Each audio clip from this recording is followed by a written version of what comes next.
Kribo itu kan namanya cukup umum ya. Kenapa Hmm. Bang Ali itu bisa menang di brand Kribo di kelas 25, khususnya fashion itu, Bang? Ya, kembali lagi kayaknya saya harus berterima kasih kepada Firbi ini.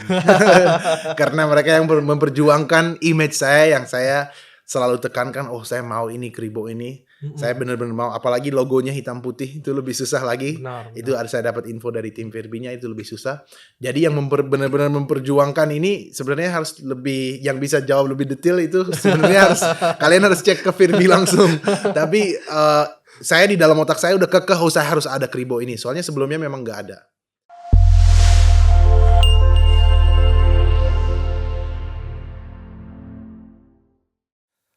Hai semuanya, kenalin saya Gino. Selamat datang di VB Podcast. Podcast ini akan menjelaskan semua hal tentang bisnis, brand, dan juga hukum. Buat teman-teman yang ingin tahu tentang merek dan paten, bisa mengunjungi kami di www.vbpaten.com. Dan jika teman-teman ingin berkonsultasi mengenai hukum, teman-teman dapat mengunjungi kami di konsultasihukum.co.id. Oke, langsung aja. Kali ini kita kedatangan salah satu YouTuber terkenal dengan subscriber yang mencapai 1 juta orang. YouTuber ini terkenal banget loh sama alat musik yang namanya darbuka. Penasaran siapa dia? Yuk, langsung aja kita panggil Ali Kribo. Thank you very much, terima kasih banyak. Apa kabar Mas Ali? Baik, alhamdulillah. Gimana kabarnya Mas Gino? Baik Mas Ali. Enaknya dipanggil Mas Ali atau Bang Ali nih? Biasanya anak-anak, karena kan YouTube saya banyak, ibaratnya anak-anak muda biasanya Bang. Oh Bang, Bang oke Ali, Bang ya, Ali. ya, Oke. boleh Bang Ali, boleh aman. Bang Ali. Bukan orang Jawa soalnya. Oke. Oke, langsung to the point Bang Ali. Yes.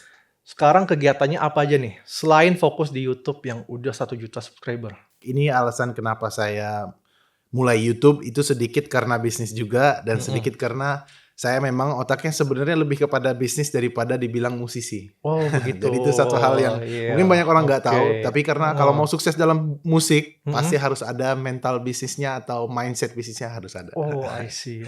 Iya. Oke. Nah, kan Mas Ali nih, subscribernya kan udah 1 juta nih. Iya. Sebenarnya susah nggak sih gedein channel YouTube dari 0 sampai sebesar ini? Eh, Kira-kira apa aja sih tantangannya? Boleh ceritain nggak Bang Ali? Oke, buat yang penasaran, ini pertanyaan yang banyak orang suka nanya kan. Susah sebenarnya sih enggak. Sebenarnya enggak susah. Yang susah itu sebenarnya konsistennya aja.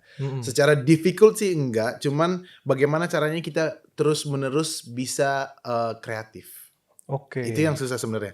Karena untuk tetap kreatif dan nggak hilang daya kreatif dan nggak jadi monoton, itu yang sebenarnya bisa dibilang quote unquote susah.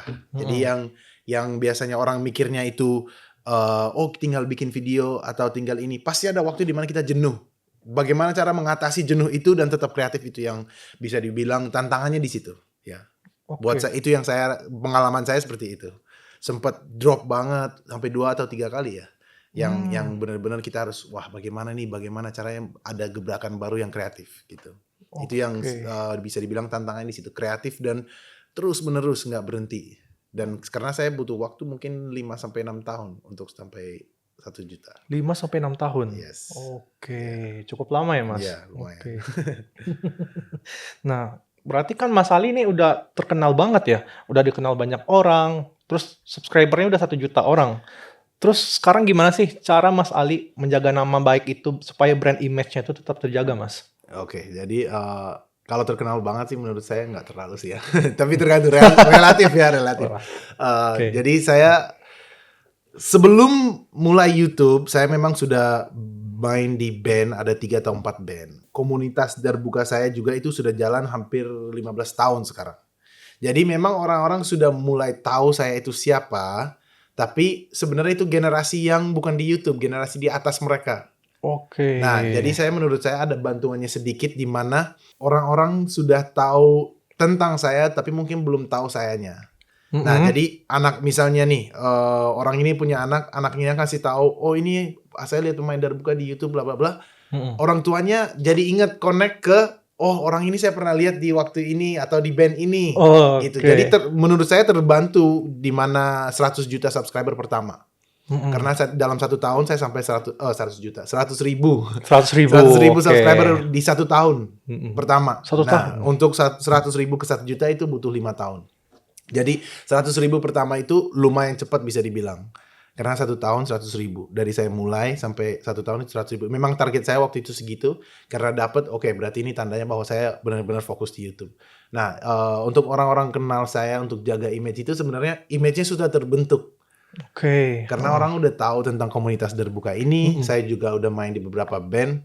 Jadi untuk jaga itu ya stay true apa yang kamu suka atau niche market kamu apa ya kamu stay di situ, jangan terpengaruh sama orang lain kayak gimana, yang trending apa ya. Kalau memang ada suatu trending ya kamu bisa ambil tapi harus bikin warna sendiri, harus di casing dengan style sendiri. Jangan sampai kita, yang lain pada kayak gini, ya udah saya ikut gitu, jangan. Kalau mau ikut idenya boleh, kita adjust, terus kita kasih yang baru kita ikut tren boleh. Dengan cara seperti itu. Kalau kita cuma mengikut, ya jadinya follower aja. Oke. Kalau mental branding saya begitu. Harus ada sesuatu yang beda. Nggak boleh plek mengikuti atau tren itu harus bisa diolah ulang gitu. Oke, jadi Bang Ali ini udah paham banget ya tentang brand atau yang berkenaan dengan merek gitu ya. Iya, masih belajar sih, cuman ya selalu harus belajar. Saya salah satu orang selalu harus belajar. Mau umurnya berapa, mau terkenal apapun, harus selalu belajar. Selalu ada yang harus dipelajari. Oke, jangan-jangan Bang Ali ini udah ada merek yang udah didaftarin ya? Kalau bisa boleh disebutin nggak Bang? Merek apa aja yang udah Bang Ali daftarin? Iya. Jadi udah ada beberapa yang saya daftarin di tahun 2023 kalau nggak salah. 2023 akhir saya daftarin beberapa. Karena memang saya kena satu kejadian. Saya punya satu inovasi bikin strap untuk Darbuka atau tali pegangan alatnya. Oke. Nah, kebetulan karena memang itu satu-satunya, ada orang yang meniru. Nah, kasusnya agak lucu karena dia meniru itu, tapi dia pakai brand yang lain. Tapi brand itu juga bukan punya dia. Oke. Jadi ada brand dari Timur Tengah, dari Egypt yang sangat terkenal dari Mesir, namanya Gauharet. Nah, brand ini sangat terkenal di sana dan dia pakai itu seolah-olah barang itu datang dari Mesir. Jadi dia pembajakan dua kali lipat nih, barangnya maupun mereknya. Jadi di situ saya mulai mikir, wah ini sesuatu yang harus saya jaga. Bagaimana caranya? Memang sebelumnya pernah, tapi itu kayak dorongan terakhir lah. Oke, saya harus registrasi paten ini. Sempat konsultasi sama beberapa orang, tapi yang jawabnya paling cepat dan paling cocok buat saya itu waktu saya ngobrol di Instant Patent yang punyanya Virbi ini kan. Nah di situ saya ajak ketemu ngobrol, enak, oke, bisa ketemu, oh ya jawabannya customer service-nya sangat bagus. Akhirnya saya langsung ketemu. Nah di situ ngobrol, baru di situ oke, baiknya saya ternyata di situ ada beberapa yang saya harus registrasi. Nah di situ saya registrasi Kribo. Yang sudah keluar sertifikat Kribo. Terus saya punya usaha sama kakak saya satu lagi namanya Les untuk Language Education Solution. Untuk education juga, tapi ini lebih kepada languages. Terus satu lagi di Ali Beats, itu yang khusus alat musik gitu. Jadi udah 3 itu yang sudah terdaftar dan sudah jadi pegangan saya sekarang. Jadi kesimpulannya Bang Ali ini daftar merek di mana nih Bang? Ya, kembali lagi ke tempat ini. Makanya saya diundang di sini, dia pinter orangnya. Jadi sekaligus, jadi saya di Virbi waktu itu saya datang, tapi memang karena memang punya anak perusahaan banyak kan, tapi saya carinya awalnya di Instant Patent itu. Tapi yang saya salut banget itu customer service-nya, jam berapapun dijawab, dan ilmu atau konsultasinya itu sangat bisa mengakomodir kepada penanya. Soalnya sebelumnya saya nggak tahu apa-apa tentang paten, nggak tahu harus kemana. Tapi dengan chatting aja dengan Virbi ini, saya langsung dapat informasi yang saya butuhkan, sangat jelas. Abis itu konsultasi, di situ langsung take down, tanda tangan beberapa paket satu. Memang penjualnya juga jago ini. Marketingnya bagus. Jadi itu langsung 3 atau 4 merek satu hari itu. Iya gitu. First time tapi langsung 4. Nah dari 4 merek ini apa aja nih Bang produk yang udah Bang Ali daftarin, terus yang udah keluar sertifikatnya nih Bang? Oke, yang udah keluar sertifikat 3 itu yang LES, Language Education Solution. Oke. Kribo itu untuk merek saya sendiri sebenarnya, dan juga Mhm. ada sertifikat untuk Kribo ini sudah keluar, LES sudah keluar, dan juga Ali Beats untuk alat perkusi yang saya jual. Dan memang strap saya yang sekarang juga lagi paten, apa namanya? Yang paten, bukan paten merek tapi paten Desain industri. yes, desain industri. Oke. Ya, saya berharap sebentar lagi itu keluar juga. Cuma Iya. desain industri Semoga iya, ya. semoga. Karena Oh. itu penting banget. Itu kan titik pertama kenapa saya paten semua ini gara-gara itu, yang kasus itu. Oh iya. Dia orang tiru benar-benar 100% plak tiru. Yang Egypt tadi ya Bang? Yes, Oke. tapi dia jualnya di Malaysia. Tapi memang dari Indonesia akhirnya setelah saya telusurin. Makanya saya bilang amanin dulu di Indonesia, nanti ini iya, pabriknya benar. langsung kita cegat. Kirim polisi. Jadi kan Kribo itu udah semacam ikon ya Bang? Yes, memang dari saya muda, karena nama saya itu sebenarnya Ali depan belakang. Ali. Ya, jadi untuk orang mengingat itu susah sekali karena banyak orang namanya Ali. Kedua itu cari tag di Instagram itu setengah mati. Akhirnya saya cari sesuatu kenapa Kribo? Karena saya memang keturunan Afrika. Ayah saya Amerika Afrika. Oke. Jadi Kribonya datang dari sisi itu. Bagaimana caranya saya bisa mendapat satu brand yang dia ada identitas saya. Kribo itu kan Afro. Saya nggak mau Ali Afro itu nggak ada Indonesianya. Sementara saya besar di Indonesia. Oke. Jadi ada Kribo itu walaupun itu ada Afronya, ada Indonesianya, ada identitasnya. Jadi pas banget udah dapat Kribo itu. Makanya saya langsung daftarin itu. Oke. Terus dari 4 merek itu, kenapa Bang Ali pilih-pilih nama-nama itu Bang? Boleh tahu nggak Bang cerita? Bisa diceritain nggak Bang? Apa aja alasannya Bang? Ya, oke. Jadi Ali Beats itu saya mau bikin sedikit beda daripada Kribonya, karena itu sebenarnya dua identitas yang beda. Kribo ini kan lebih kepada content creator, entertainer, dan juga sebuah brand saya sendiri. Sementara Ali Beats ini bisa menjadi terpisah dari saya dalam arti bukan saya sendiri. Dia bisa menjadi alat musik. Nah, kenapa saya nggak namain Kribo Beats atau apa gitu? Karena memang itu saya rencananya benar-benar murni musik, nggak ada campuran kepada yang lain. Karena Kribo ini dia akan suatu hari akan lebih kepada olahraga juga. Karena saya memang sekarang sangat 2-3 tahun terakhir ini sangat saya mulai coaching, sudah lisensi dan lain sebagainya untuk melatih. Kemarin di 2022 melatih timnas amputasi, sepak bola amputasi sebagai pelatih fisik. Pelatih fisik. Khusus pelatih fisik. Jadi saya cari nama Kribo ini yang bisa mencakup semuanya dari yang saya lakukan. Benar. Oke. Jadi itu benar-benar branding diri sebenarnya. Ali Beats baru untuk musik, baru Les ini yang Language Education Solutions saya pakai khusus untuk bahasa. Jadi pemilihan namanya itu harus benar-benar sesuai dengan vision ke depannya. Oke. Sebenarnya menurut Bang Ali, apa sih pentingnya daftarin merek-merek itu Bang? Oke, ya seperti saya bilang tadi yang strapnya itu.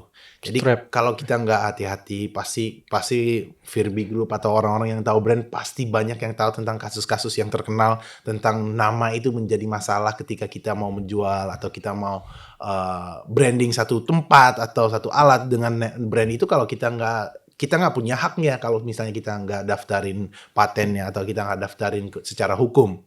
Jadi benar-benar harus ya secara logis aja itu benar-benar wajib kita lakukan. Mau nggak mau itu secara hukum kita harus ada. Kalau nggak kita nggak punya hak untuk memakai brand atau nama tersebut. Itu yang ya sebenarnya orang yang serius ya wajib mau nggak mau. Ini bukan pilihan sebenarnya.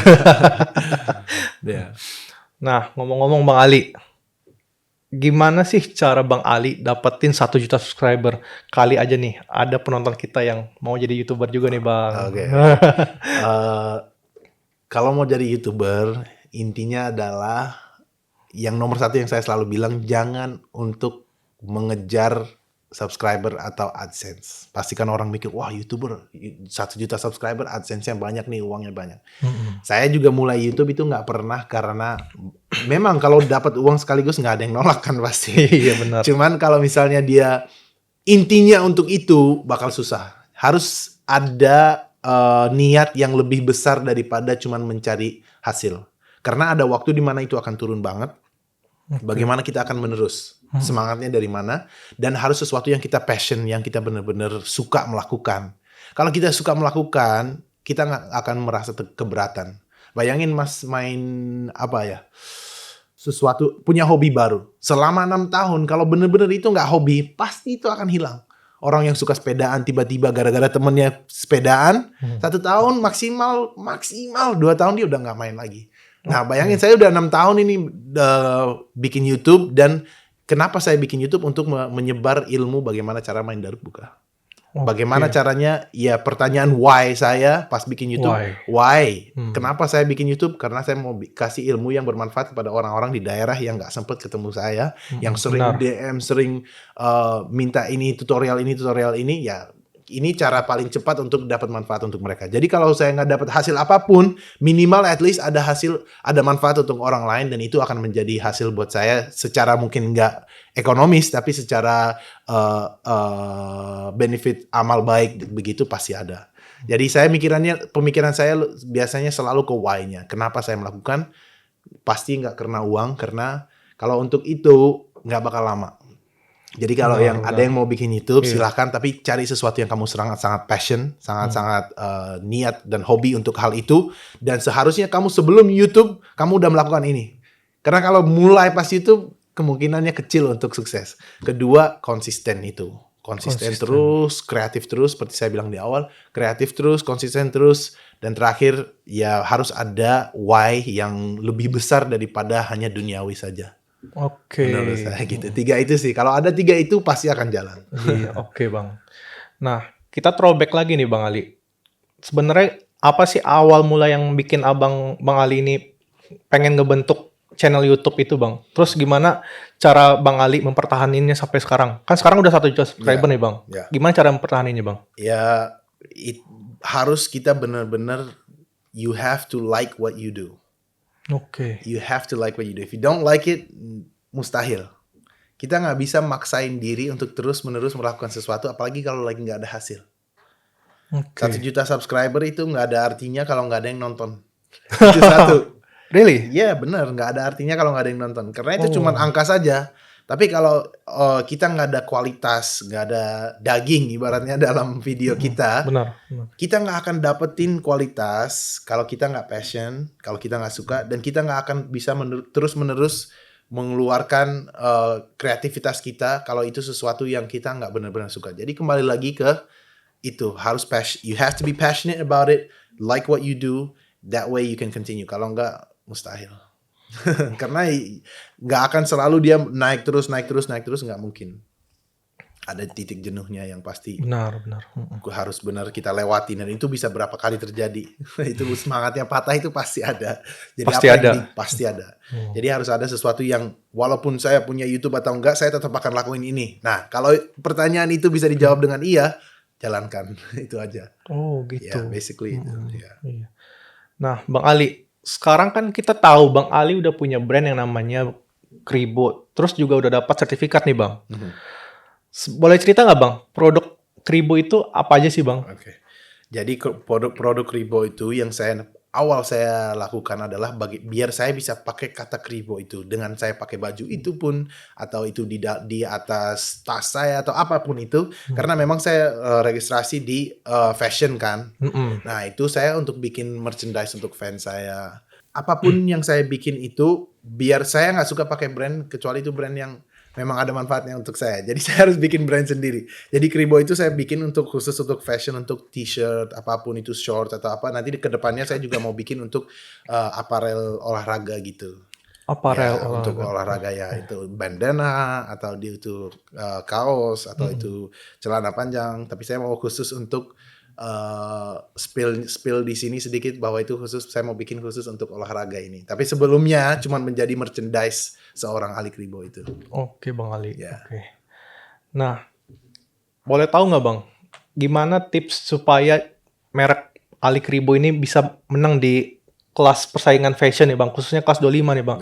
Karena kan kita tahu nih Bang, Kribo itu kan namanya cukup umum ya. Kenapa Bang Ali itu bisa menang di brand Kribo di kelas 25, khususnya fashion itu Bang? Ya, kembali lagi kayaknya saya harus berterima kasih kepada Firbi. Karena mereka yang memperjuangkan image saya, yang saya selalu tekankan, oh saya mau ini Kribo ini. Saya benar-benar mau, apalagi logonya hitam putih itu lebih susah lagi. Benar, Itu ada saya dapat info dari tim Virbinya itu lebih susah. Jadi yang benar-benar memperjuangkan ini sebenarnya harus lebih, yang bisa jawab lebih detail itu sebenarnya harus kalian harus cek ke Virbi langsung. Tapi saya di dalam otak saya udah kekeh, saya harus ada Kribo ini. Soalnya sebelumnya memang nggak ada. Sebelumnya nggak ada, dan saya mau pastikan oke, ini kita bisa adain, ya berarti saya minta perjuangan dari timnya aja untuk dilakukan. Saya sendiri nggak tahu cara langsungnya, nggak tahu untuk bagaimana cara dapetinnya langsung, saya kurang tahu Wah, gitu. bisa nih buat bisnis jualan nih Bang. Lumayan promosi ini. Ya.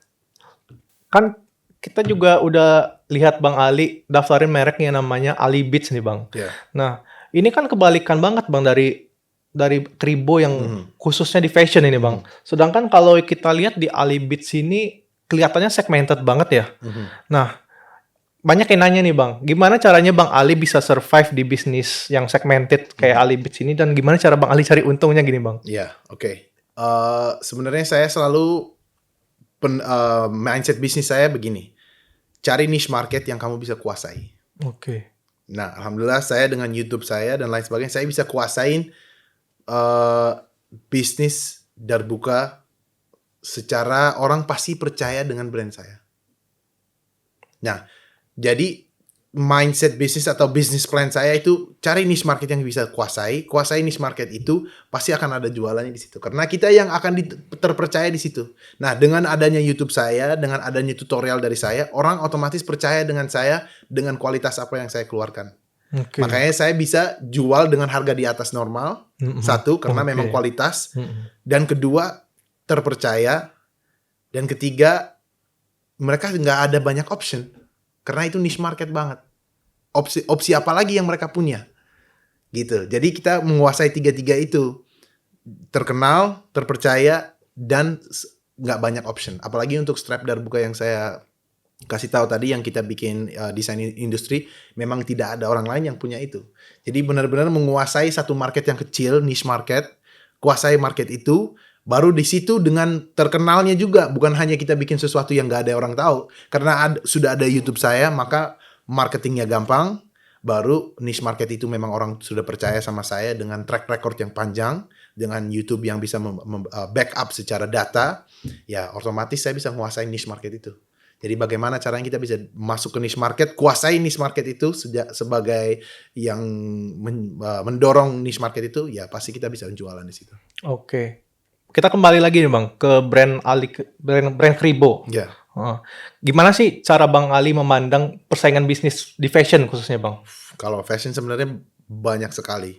Saya lebih besar alasan saya untuk registrasi Kribo ini. Sebenarnya inti pertama bukan untuk saing fashion, tapi inti pertama ada biar orang nggak bisa bikin punya saya. Oke. Itu inti pertamanya. Orang nggak bisa pakai nama saya dan jualan dengan itu. Itu nomor satu ya alasannya. Ya keduanya pasti ada yang saya bilang tadi untuk olahraga, untuk bikin aparel atau merchandise olahraga itu. Benar. Tapi inti pertama adalah biar orang nggak bisa manfaatin kerja keras saya. Benar. Karena fashion itu, wah, orang pasti tahu itu saingannya besar sekali. Besar sekali dan banyak dan sangat berubah terus dengan jalan waktu. Tiba-tiba sekarang baju apa yang lagi trending, sekarang cargo pants apa, skena segala macam sekarang yang lagi trending. Tapi saya sebenarnya nggak terlalu fokus ke sisi itunya. Saya fokus untuk bagaimana cara nggak ada orang yang bisa pakai Kribo ini dan manfaatkan nama terkenal saya itu. Dan juga satu lagi, biar kedepannya saya sudah aman untuk mau bikin apparel itu. Tapi saya pasti akan bikin apparel beda daripada yang lain. Seperti saya bilang, niche market. Saya nggak akan coba bersaing di baju skena gitu, nggak mungkin. Pasti saya bikin baju olahraga yang khusus dia saja yang punya itu, gitu. Memang saya mindset bisnis saya seperti itu. Karena I rely on my creativity. Saya bertanggung kepada kreativitas saya. Kalau bertanggung kepada harga itu beda lagi kan. Ada yang saing harga, ada yang saing kualitas, ada yang saing kreativitas. Kalau saya di yang ketiga ini, bersaing di kreativitas. Oh, jadi beda Kribo itu, beda fashion Kribo dengan fashion merek yang lain tuh khususnya di mana Bang? Di kreativitasnya itu. Di kreativitasnya, Yes. oke. Jadi saya nggak bersaing secara harga, no way. Nggak mungkin. Saing secara kualitas bisa, cuman itu nggak terlalu make sense buat saya. Lebih bagus saya yang di kreativitas karena itu yang lebih saya tahu. Saya sebagai orang kreatif ya sangat bisa bertanggung kepada itu. Jadi ya saya bersaing di kreativitas. Siapa yang bisa bikin baju sekreatif yang saya bikin dan juga dengan manfaat yang beragam dan lain-lain gitu. Oke. Ya. Oke, Bang Ali. Bang Ali ini kan terkenal banget nih, jago banget main darbuka. Semua orang tahu kalau yang namanya darbuka pasti ingatnya Bang Ali nih sekarang nih. Nah, Alhamdulillah. sebenarnya darbuka itu apa sih, Bang? Oke. Terus apa yang bikin Bang Ali itu seneng main darbuka, Bang? Ya, jadi saya memang di mobil selalu saya taruh satu alat darbuka. Oke. Karena memang itu pertanyaan yang semua orang pasti tahu. Karena memang darbuka itu walaupun saya terkenal di darbuka, masih banyak orang nggak tahu. Jadi daripada kita nggak tahu, saya kasih lihat langsung ya. Oke. Oke, jadi Eh, ini namanya darbuka. Sebenarnya banyak namanya. Karena goblet drum seperti ini di banyak negara ada. Maupun di Indonesia pun ada tifa namanya di Papua. Oh, ada. Tapi ya, namanya goblet drum itu bentuk alat yang begini. Ya. Jadi ini namanya goblet drum. Tapi aslinya ini dari Timur Tengah dan Afrika Utara. Semua Timur Tengah Afrika Utara pakai ini. Kebetulan di Indonesia ini identik dengan Islamic music. Benar, selawat ya, Bang. Tapi di luar negeri ini tidak. Ini alat seperti umumnya kayak drum. Drum bisa dipakai untuk musik apapun.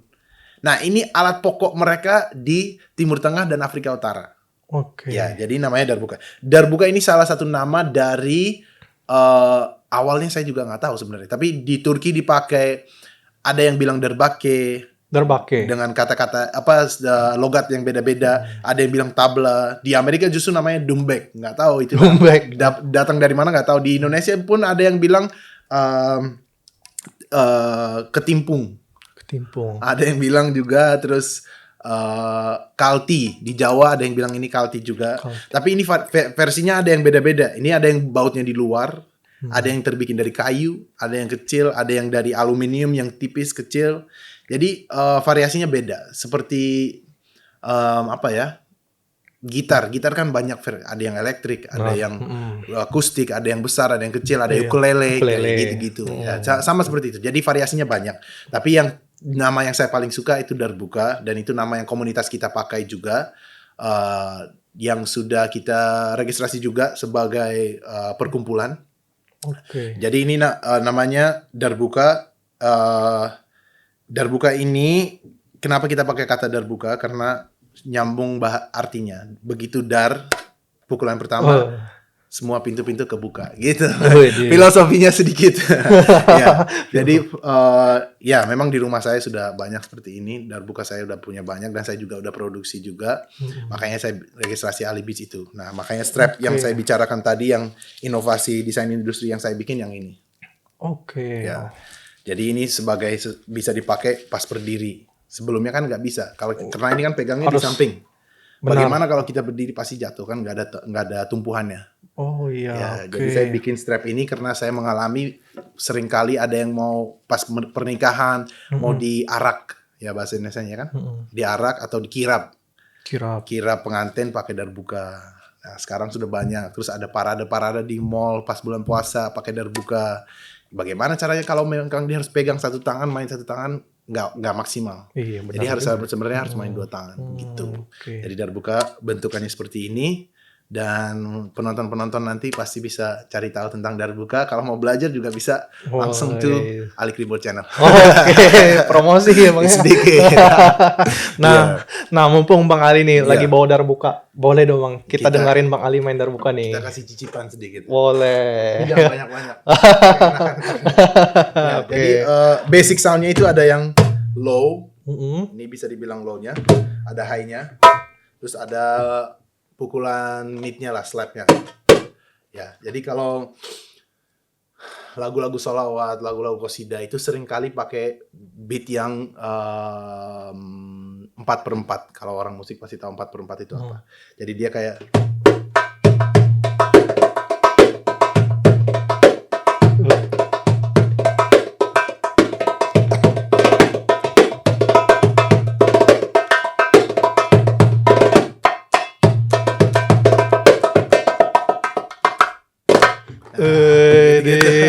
Ya, jadi kurang lebih seperti itu. Iya. Nah, anak-anak yang main darbuka itu yang paling mereka selalu minta sampai saya bosen bacanya itu. Bang, roll gimana roll? Jadi Oh. sebenarnya roll itu ada banyak cara. Jadi yang mau tahu, saya kasih tahu roll itu seperti apa. Jadi nanti kalau mereka mau belajar bisa belajar. Roll itu ada yang banyak, ada triplet roll, ada yang quadruple roll. Tapi saya kasih lihat sedikit yang seperti begini.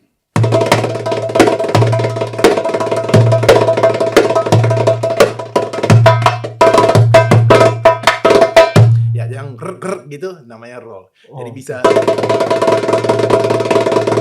Oh. 1 jam juga bisa seperti itu. Jadi roll seperti itu yang orang-orang selalu, ya anak-anak kecil atau yang baru mau belajar mereka terkesima dengan roll itu. Oh Ya, iya, tapi oke. kalau saya memang awalnya mulai belajar darbuka itu sebenarnya karena ada alat itu. Ada satu keluarga saya yang beli pas lagi ke daerah Timur Tengah, souvenir gitu, ya akhirnya saya belajar darbuka itu. Karena memang sudah dari kecil sudah sangat ritmik lah, bisa dibilang berirama, makanya saya mulai belajar. Tapi ini memang darbuka, alhamdulillah di Indonesia menurut saya sangat baik karena dipakai untuk acara-acara majelis, sholawat dan lain sebagainya. Jadi menjadi sesuatu yang baik. Karena kadang-kadang di luar negeri hanya dipakai untuk belly dance atau musik-musik yang normal aja, nggak tentu Islami. Tapi di Indonesia ini sampai orang-orang bilang ini alat musik Islami, tapi padahal nggak. Tapi nggak apa-apa, di Indonesia menjadi itu lebih baik buat saya. Jadi nggak aneh-aneh. Ya, Oke. kurang lebih seperti itu. Kalau ada yang mau tahu lagi, ya sudah saya kasih tahu. Tinggal ke Ali Kribo Channel. Oh, iya, Ya, kita promosi. cicipin sedikit di sini. Oke. Ya, ini istri pertama saya ini. Ya. Oke. Nah, Bang Ali, kalau di Indonesia gimana sih Bang Ali memandang, ada nggak sih persaingan tentang darbuka, Bang? Kalau tadi kan fashion itu persaingannya cukup ketat nih, Bang. Iya. Kalau darbuka gimana sih, Bang? Kalau Abang memandangnya di Indonesia? Di Indonesia darbuka itu sekarang, believe it or not, sekarang itu sudah ada banyak produsen darbuka pun ada. Oke. Saingannya besar sebenarnya. Tapi kenapa saya bisa tetap berjalan terus? Karena saya tahu, karena dari awal salah satu pionir kalau di dalam bikin tutorial pertama bahasa Indonesia yang baik dan bagus di YouTube saya. Oke. Jadi saya sudah masuk duluan, akhirnya persaingan dengan saya sendiri tidak terlalu parah. Tapi kalau bicara persaingan darbuka yang di level lokal itu sangat ketat. Sangat ketat. Karena mereka banyak produsen yang bikin branding sendiri, bikin sendiri, ini percussion. Nah, karena saya memang duluan, orang sudah terkenal saya duluan, ya saya nggak ikut campur dalam war itu atau dalam battle itu. Tapi persaingannya lumayan kuat sekarang. Sekarang sudah ada mungkin 25 sampai 30 merek di Indonesia yang menjual darbuka. Selain Bang Ali? Ya, Oke. yang jual alat itu dan produksi di Indonesia. Dulu nggak ada yang produksi di Indonesia. Nah, sekarang sudah ada produksi makanya kita udah punya komunitas ini 15 tahun. Sejak 10-12 tahun yang lalu sudah ada yang produksi dan kualitasnya sudah mulai menyaingi standar luar lah. Tapi bukan yang terbaik, bukan. Tapi maksudnya kalau kita ambil produk lokal paling bagus sama produk standar luar, ibu sudah bisa menyaingi. Ya, itu sesuatu industri yang sudah terbentuk dari komunitas kita sebenarnya. Oke. Kalau kita bicara kreatif ekonomi ya. Oke, Bang. Nah, Bang Ali, sebenarnya darbuka itu apa hanya bisa untuk lagu-lagu di Timur Tengah atau sebenarnya bisa nggak sih buat lagu di Indonesia gitu, Bang?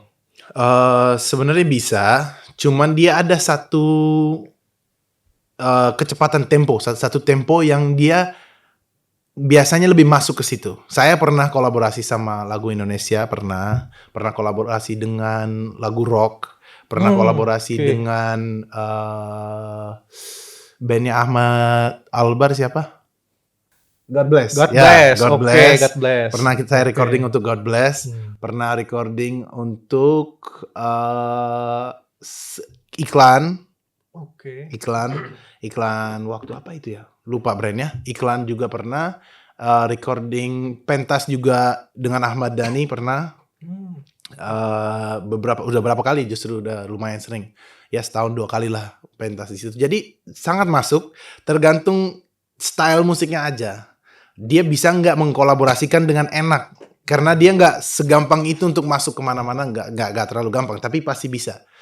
Ya, jadi ada lagu kalau nggak salah, saya sendiri belum pernah main itu, tapi komunitas saya pernah main untuk lagu Mulan Jamila kalau nggak salah, yang makhluk makhluk. Mau Tuhan Seksi. Yes, Oh ya dia iya. pernah main di situ. Jadi kalau ada lagu itu dia sering kasih tak minta pemain darbuka dong untuk pentas di sini. Oke. Terakhir kalau nggak salah bulan Agustus tahun lalu.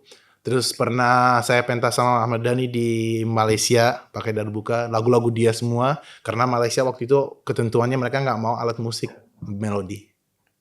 Jadi Oke. mereka minta Ahmad Dhani datang benar-benar dengan perkusi sama akapela. Ya, saya Oke. main sama dia. Jadi sebenarnya masuk aja asalkan kita bisa menggabungnya lah. Ibaratnya kayak makanan apa ya? Mungkin rendang. Nggak mungkin kita makan rendang sama mie gitu kan aneh. Ya, tergantung kita bisa bagus nggak chefnya ini bagus Iya, nggak gitu tergantung aja. situasi juga ya, Iya, Bang. iya. Jadi dia sifatnya sebenarnya bisa dipakai dimanapun, asalkan yang bikin musiknya itu dia jago dan tahu caranya itu aja. Tergantung beat-nya juga ya, Bang? Yes, Oke. tergantung komposisi lagu dan lain-lain. Bagaimana cara memasukkan rasa itu ke dalam menu tersebut. Jadi sebenarnya kalau di genre pop pun masih masuk ya, Bang? Masih masuk. Oke. Tapi nggak mungkin dia masuk ke lagu-lagu pelan. Kan pop banyak yang pelan, yang merdu tentang cinta itu agak susah karena dia ciri-cirinya itu agak cepat musiknya. Benar. Gitu. Tapi kalau pop di Timur Tengah semua pakai itu. Oh iya, semuanya Timur Tengah popnya pakai itu. Ya. pakai darbuka semua ya, Bang? Tapi kalau di Indonesia mungkin cenderungnya lebih pelan temponya. Kalau pelan temponya menurut saya agak lebih susah untuk dimasukkan darbuka di situ. Ya. Oke. Jazz juga sering juga saya. Idang Rasidi kalau ada yang tahu, rahmatullah alaih. Kita pernah main sama dia beberapa kali di Java Jazz pernah lain sebagainya. Nah, oke. Nah, kan Bang Ali dari cerita Bang Ali nih udah sering kerjasama nih, Bang, sama tim-tim lain nih kayak Ahmad Dhani gitu kan, sama Ahmad Albar. Sebenarnya gimana sih Bang Ali cara mencari klien supaya bisa kerjasama gitu, Bang? Apa syaratnya gitu, Bang? Nggak tahu, itu lumayan susah juga. Sebenarnya saya bisa kenal sama Ahmad Dhani misalnya itu awalnya dari mana ya?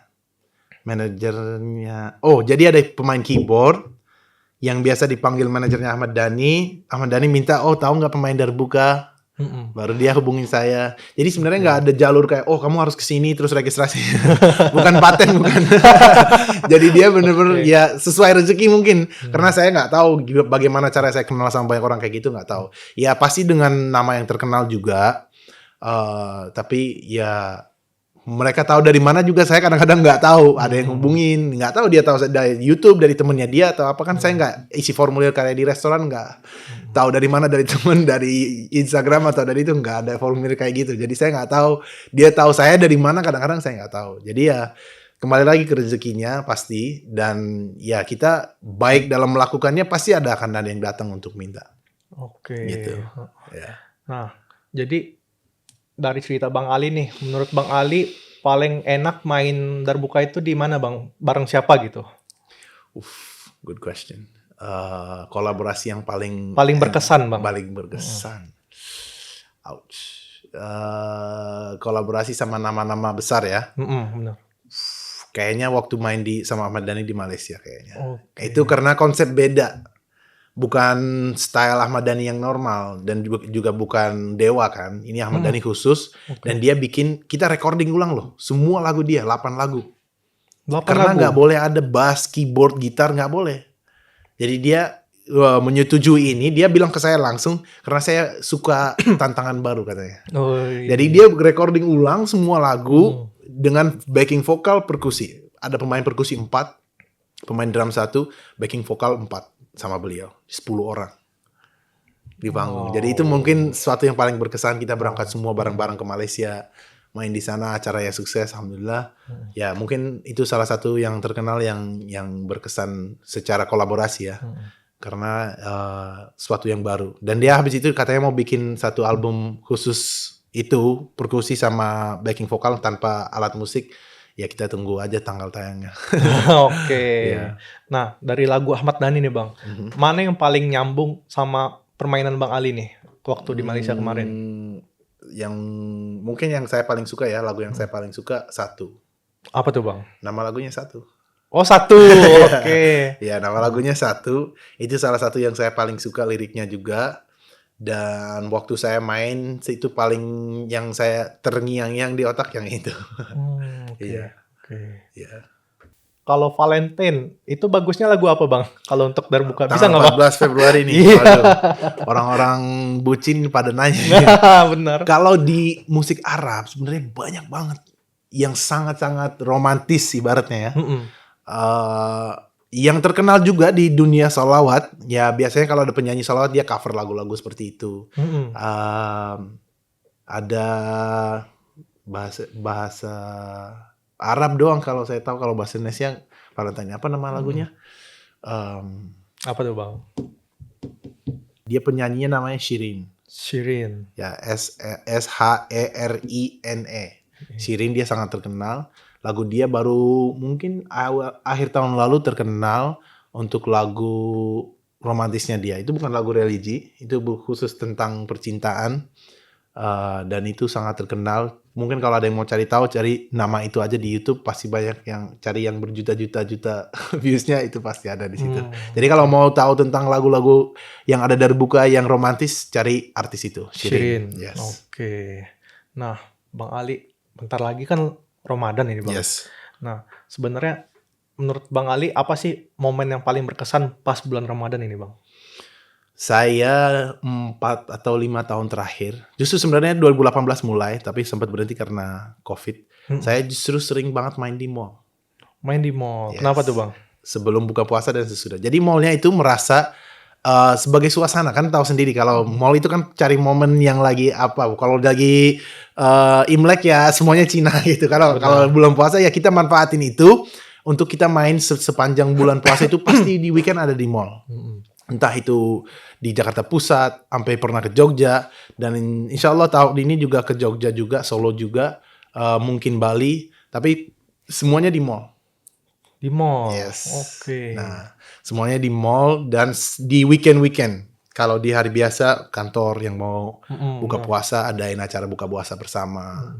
Nah, kalau misalnya di mall biasanya di lobi utama ada panggung, ya main di situ. Jadi saya bulan puasa itu lumayan padat karena bisa 2 kali sampai 3 kali satu hari main bisa. Oh. Ya, jadi saya bulan puasa itu full kerja, bukan baru habis bulan puasa baru ada senggangnya sedikit. Jadi benar-benar tidurnya itu pasti aneh karena kan malamnya pasti nggak habis makan, habis apa, nggak capek kan.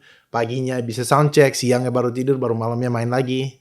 Jadi bulan puasa saya lumayan padat, pentas-pentas. Kalau ada yang mau cari saya, cari mall terdekat Anda.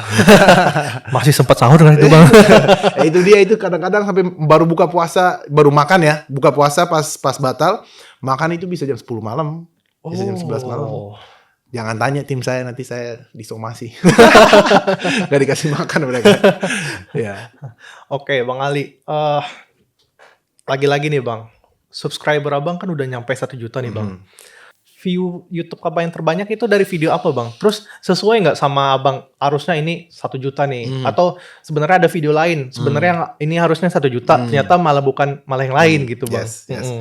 YouTube nggak bisa diprediksi. Menurut saya, sejauh ini saya belum bisa prediksi. Saya bisa tahu, oke, ini bakal lumayan banyak. Cuman video yang paling banyak viewsnya itu justru yang saya nggak duga-duga. Oh iya? Ada yang pernah trending, itu kan trending itu kan seberapa cepat viewsnya. Tapi kayak yang paling banyak viewsnya itu bukan yang ini. Yang paling banyak views itu saya kolaborasi sama anak kecil. Umurnya 11 tahun, mainnya sudah jago banget. Itu video yang menurut saya sampai sekarang ini paling banyak viewsnya 5 juta views, 6 juta views sekarang. 5 juta sampai 6 juta views itu kolaborasi sama dia. Padahal itu cuman kayak datang ke rumah yuk coba bla selesai pulang. Udah.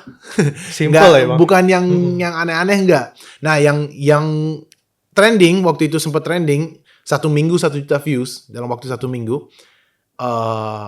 Saya nggak tahu, saya lagi perjalanan, saya bikin video sendirian di New York City Times Square. Oh iya? Times Square bikin video sendirian, gak ada yang bareng sama saya. Hampir gak bikin karena saking dinginnya, udah males, udah capek. Habis naik pesawat berjam-jam. Saya lagi layover di New York City. Ya udah saya ke New York City, saya taruh, saya bayar orang yang jual tiket turbus. Saya bilang, oke, saya kasih kamu $10, kamu jagain tas saya. Karena saya tahu New York itu sedikit rawan untuk perampok, ya kan. Saya suruh kamu jagain tas saya jagain kamera saya videoin ini. Ada barricade. Tahu kan yang pagar-pagar besi itu untuk polisi jaga ini. Oh iya, benar. Saya kasih gurita, tripod gurita untuk darbuka saya taruh di situ. Nggak tahu itu suaranya dari mana. Oh iya, saya record di HP, taruh HP di kantong. Itu tangan saya udah pedes banget pas mukul karena dia dingin itu hari itu kalau nggak salah 1 derajat atau 3 derajat, dingin banget. Saya main bla bla bla, selesai, udah itu buru-buru, nggak sampai setengah jam, 20 menit lah udah selesai. Main, reaksi orang-orang nggak kelihatan, cuma beberapa yang lewat dari samping sini. Kalau yang depan sana di belakang kamera yang nonton ada yang joget nggak ada yang kelihatan karena saya nggak ada tim, sendirian bener waktu itu. Selesai main, saya langsung bungkus, saya kirimin filenya pas di bandara ke editor saya di Indonesia. Dia upload 1 minggu kemudian, udah lihat belum kok ini udah 1 juta. Trending itu. Padahal saya nggak sempet screenshot. Kalau biasanya kan orang kalau videonya trending di screenshot di posting, saya nggak sempet. Soalnya saya nggak tahu. Karena masih di perjalanan udah saya kirim, udah kamu posting, saya nggak ngurusin lagi gitu. Nah, banyak kejadian seperti itu. Ada 1 kali lagi adik saya yang videoin. Saya lagi di Kebun Raya Bogor. Ada yang namanya bambu melodi. Nah, bambu itu saya mainin perkusif, berirama begitu. Tiba-tiba trending. Nah, hal-hal kayak gitu nggak bisa ditakar sebenarnya. Kita harus terus kreatif, selalu lakukan walaupun kita males, lakukan saja. Pasti ya ada yang akan naik, ada yang enggak. Dan kadang-kadang saya pikir, wah ini pasti pecah nih. Nggak sama sekali. Itu ada. Di luar ekspektasi. Di luar ekspektasi. Memang netizen ini agak aneh. Nah, oke Bang Ali. Nah, mungkin ada yang nanya nih Bang Ali. Sebenarnya kalau mau ngundang Bang Ali itu gimana sih? Terus gimana caranya buat booking ngundang Bang Ali buat main gitu Bang? Oke. Jadi ini yang penting nih, penting banget nih. Jadi kalau ada yang mau hubungin saya bisa langsung ke manajer saya, itu informasi kontaknya ada di Instagram saya maupun ada di kalau di googling juga ada. Di websitenya juga ada. Tapi kalau ada yang mau ngundang bisa langsung ke manajer saya, langsung tektok, langsung eksekusi. Tapi yang paling gampang sih lewat sosmed lah. DM saya langsung juga bisa, langsung dioper dan lain sebagainya, nggak masalah. Jadi sekarang sudah era DM, nggak usah pakai email. Jadi email jangan. Email itu udah nggak zaman. DM atau bisa langsung ke WA yang ada di Instagram saya ataupun di TikTok pun ada. Jadi jalur manapun yang penting sudah tahu nama Ali Kribo, googling pasti bisa dapat ketemu. Nah, dicatat ya teman-teman. Ya, kalau mau nomor teleponnya enggak. Yang penting cari Ali Kribo aja, di googling di sosmed manapun Ali Kribo insya Allah ketemu. Nah, nih udah nggak kerasa ya Bang Ali, udah 1 jam kita ngobrol nih Bang. Padahal masih banyak banget nih yang mau aku tanyain nih Bang Ali. Ya udah deh, segitu aja dulu kali ya. Jangan terlalu banyak biar pada datang lagi, subscribe lagi ke sini. Nah, terima kasih buat teman-teman yang udah ngunjungin kami di Fearbit Podcast. Sampai jumpa di Fearbit Podcast lainnya. Jangan lupa like, komen, dan subscribe. Terima kasih dan sampai jumpa. Peace. Wassalam.